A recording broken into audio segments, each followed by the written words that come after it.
ngërëm lañ leen di wax saa su nekk rek ñi safoo site internet di Buzz M TV Sénégal bu leen fàtte di abonné di bës cloche de notification yi ngir dara bañ leen a raw ci seen i xibaar. dal leen ak jàmm mbokki internet yi safoo di seetaan Buzz M TV Sénégal cant ak ngërëm ñeen na leen si topp bi ngeen ci topp seen bi saa su nekk comme ni ñu leen koy waxee toujours bu fekkee gan nga ci chaîne bi bul fàtte abonné bës cloche de notification bi aimé vidéo bi loolu dina si am solo dina tax contenu bu bees ñu dugal nga daal di si mën a jot mu ngi noonu. ñëwaat nag si ay révélation yu ama am solo gis ngeen coow li nga xam ne nag jamono bii mu nekk actualité te xew Sénégal mu nekk nag ay mbir yu doy waar yoo xam ne nag jamono bii Sénégal moo ngi koy dund gannaaw premier ministre kaddu yi nga xam ne nag daal na koy yëkkati mu jur coow lu bari ñenn si sénégalais nag am nañ si beneen gis-gis boo xam ne tamit lu doy waar la lu ñàkk loolu dinañ si ñëwaat waaye kaddu yi nga xam ne Cheikh Yérim Seck tamit daal na koy yëkkati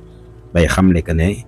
pouvoir bi buñ ko joxee waa Pastef dina gën a métti ci Sénégal nekk tamit ay kàddu yu doy waar bu ñàkk tamit loolu dinañ si ñëw waaye ñu def jox jàngat jëm si sortie premier ministre Ousmane Sonko bi nga xam ne nag jamono bi mën nañ ne dafa gën a dugal ki nga xam ne moo fi nekk njiitum réew di Macky Sall ak ay njoñam ku si mel ni Antoine Diome nga xam ne jamono bii sax ñu ngi leen di tudd fële sa France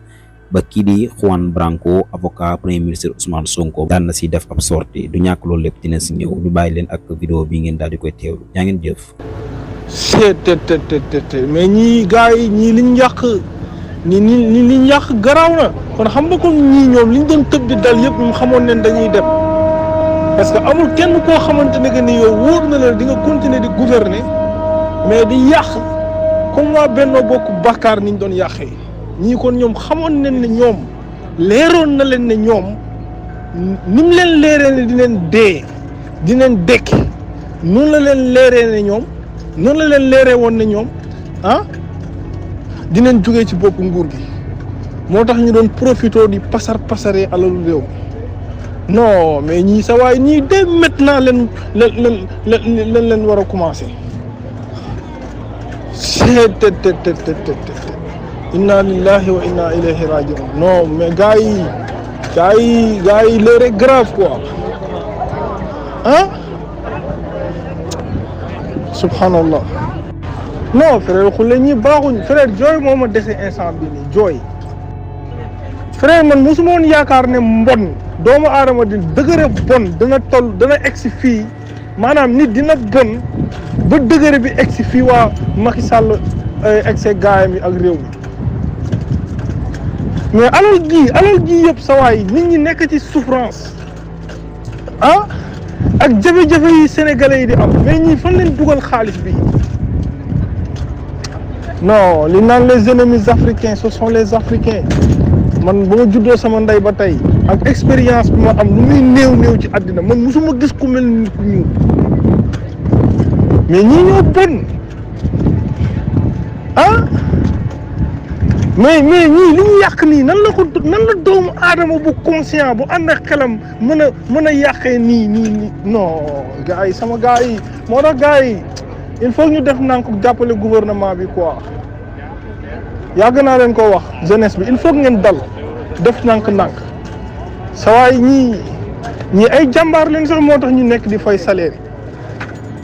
c'est inna lillahi wa inna ilayhi rajiun non dagan na si ñoom ñi ay criminel leen Benno Bokk Yaakaar Macky Sall ak gouvernement am kii loolu moo tax sa waay passation de service bi nangu fee taxaw sax ba mu génnee palais ba directement la def jël avion bi moom xam nga non c'est-à-dire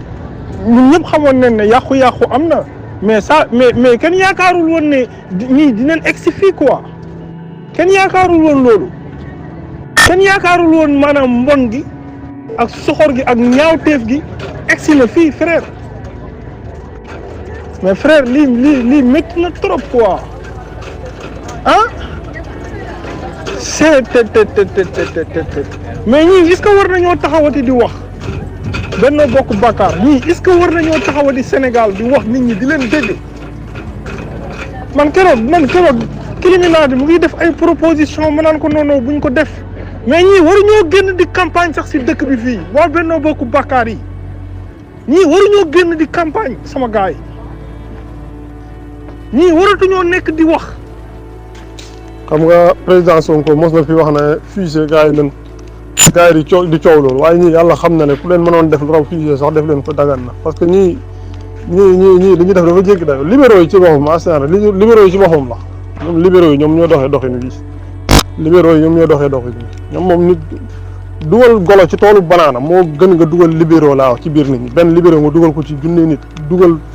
junne golo ci toolu banaana moo gën a sedd ci yow libéraux yi képp ñooy def jëf yu bon bi ñoom ñooy rey imagine 2000 ak léegi yow ñaata bavure nga fi dégg ñaata sénégalais nga dégg ñu ne takk der rey nañ leen ci ay manifestation mais libéraux yi képp la ñoom la jëf yu bon yi ñoom rek koy alal ji ñu sàcc kenn mënu laa wax ni mu toll xaaral bañ dugg si ñu Ablaye Wade ñu fi Ablaye Wade parce que Ablaye Wade dafay ñëw formé ay sàccam ñiy sàcc ñu pare dara fekkul leen ci Macky Sall la ñëw nag gën leen di joggati fi mu toll nii beneen libéraux bu yoroon réew mi day gën a bon rek day gën a bon gis ñuy dem duñ liggéey te loolu leen jox ñu sàcc ko ñoom ñëpp a yem libéraux ci boppam moo baaxul. non libéraux yi baaxuñ effectivement baaxuñu te ñi ñoo dajaloo waa tey ne ñoom xam nga dañoo bëgg majorité assemblée nationale quoi mais ñii kan moo leen di jox majorité assemblée nationale ñii esteron si sawaay libéraux yi ñii kan moo leen di jox majorité Sénégal assemblée nationale ñii tey ñoom ñëpp ci kaso bi la leen waroon fekk affaire bi waru woon commencé sax 2012 affaire bi 2000 leen ko waroon commencé 2000 leen waroon commencé lii nekk di xew ni baaxuñu effectivement parce que 2012 c'est ay affaire de troisième mandat ñaata nit a dee bii tamit ñoom ñoo demoon ñoom libéraux yi lëkkaloog Macky Sall ba ñeenti bakkan rot inna lillahi wa inna ilayhi rajiun ba pare taxaw fen ñoom waa PDS taxaw fen sénégalais yi ne Amadou Ba dafa corrompu ay juges comprendre nga complot ay bakkan rot te ñooñu ñoo àndaat ne ñoom dañuy def coalition mais ñii ku ñu yàpp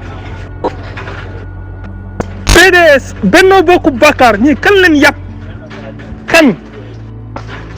tamante fi dëmm waxante fi lu nekk Karim Wade sàcc na Macky Sall taxaw tëj ko exilé ko comprendre ngeen ñu ñëw fi sa waay report élection xam nga après ñu ñëw taxawaat fii tey am audace ne ñoom dañoo bëgg majorité xaw ma ay député par fële si assemblée nationale mais ñii kuñ yàpp waaw frère Cheikh Seck non dama ne libéraux yi xoolal fàq yar fekk leen seen kër yi moo dagam fàq yar fekk leen seen biir kër yi moo dagan ñu baaxuñ frère yow xoolal sénégalais yi souffrance bi ñu nekkee at yi yëpp pandémie ñëw fi pendant 2 ans ñu amuñu lenn lu ñuy def xam nga lu dul ñëw sa waay xam nga bàyyi Sénégal situation bi mu nekk nii ba pare nag gën a rëy làmmiñ ay Cheikh Yérim Seck ay certains des journalistes yi nekk fii di leen jàppale xam nga ay Cheikh Yérim Seck xam nga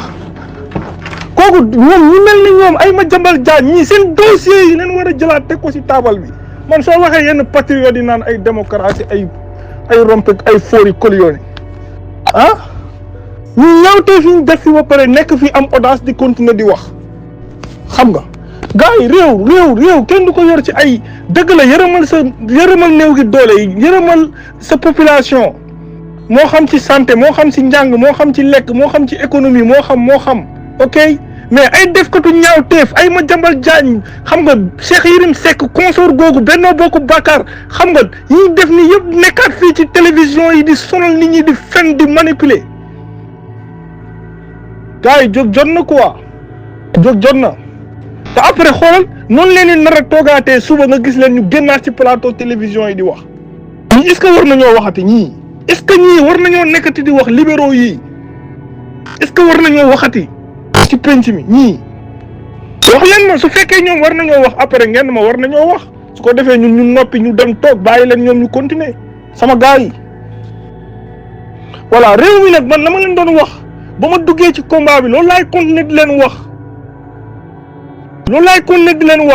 gars yi nation du ay caaxaan fii kenn amul jot